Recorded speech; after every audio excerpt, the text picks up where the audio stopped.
오늘의 말씀은 사도행전 9장 32절부터 43절 말씀입니다. 할렐루야.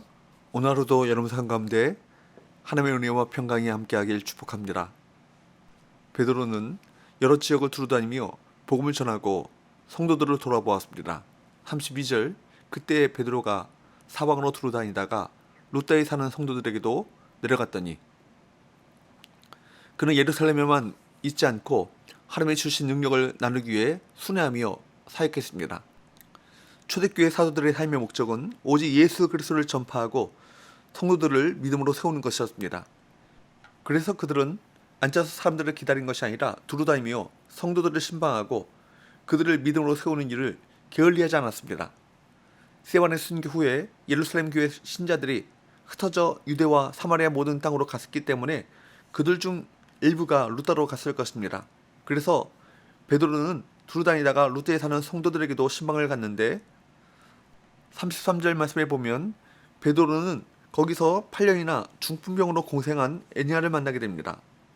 베드로는 에니야에게 무엇을 선포합니까? 34절, 베드로가 이르되 예수 그리스도께서 너를 낫게 하시니 자리를 정돈하고 일어나라 한데 곧 일어나니, 예수 그리스도의 이름을 의지하여 선포했을 뿐인데 놀라운 일이 일어났습니다. 곧 그가 일어나는 것입니다. 성도에게 은과 금은 없을지라도 예수님의 능력은 있습니다.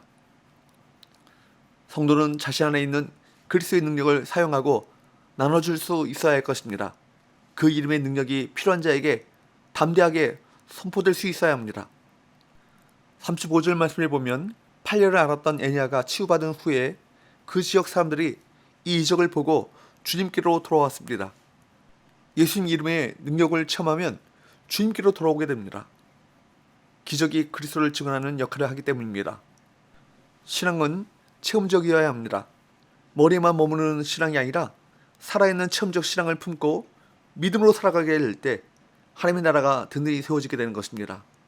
36절 37절, 욥바에 다비다라는 여제자가 있으니 그 이름을 번역하면 도르가라. 선행과 구제하는 일이 심히 많더니 그때의 병들어 죽음에 시체를 씻어 다락에 누이니라. 그때 욥바에 살고 있었던 다비다라 하는 여제자가 있었는데 다비다는 선행과 구제를 많이 했던 신실한 삶이었습니다.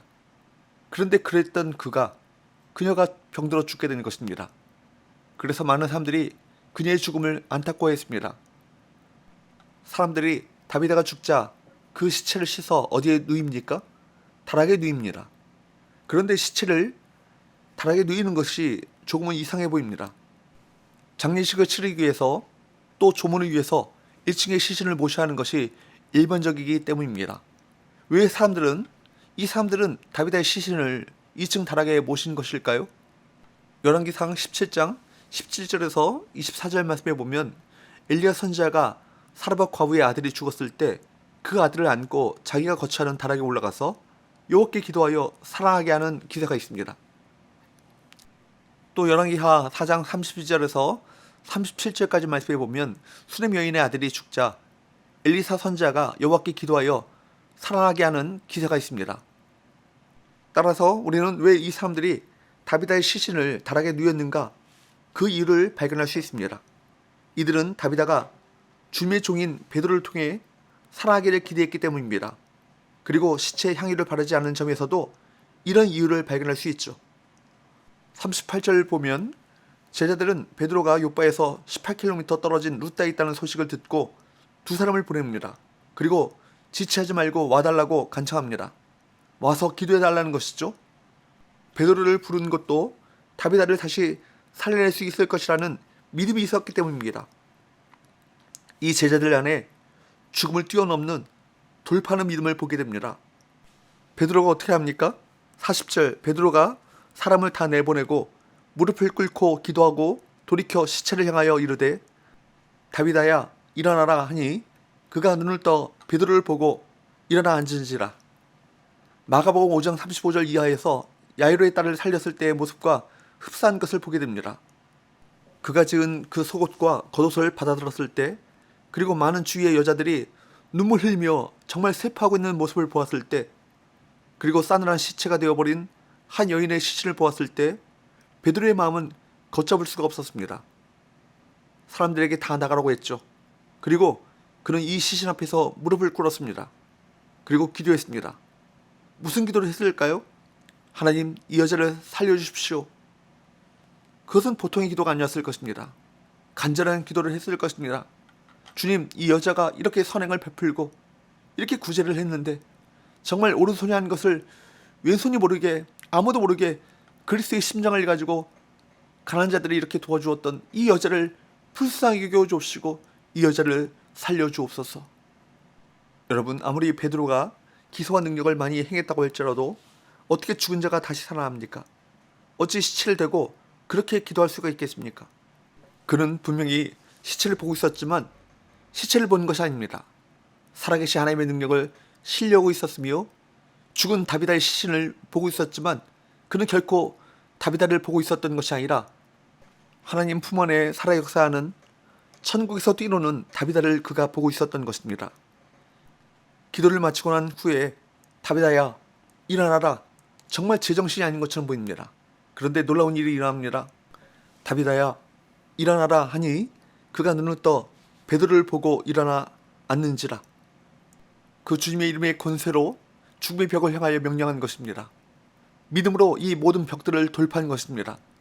영혼에 대한 긍휼과 사랑의 마음을 품고 예수 그리스도의 이름으로 믿음으로 문제를, 한계를, 질병을, 죽음을 돌파하는 믿음의 사람, 이 베드로를 통해 무엇을 느끼십니까?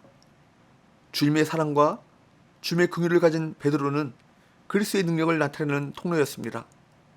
믿는 자들이 기대하고 또 그가 순종하자 병든 사람도 고침을 받고 죽은 자도 다시 살아났습니다. 사랑하는 여러분, 예수님의 이름의 능력에는 무한한 힘이 있습니다.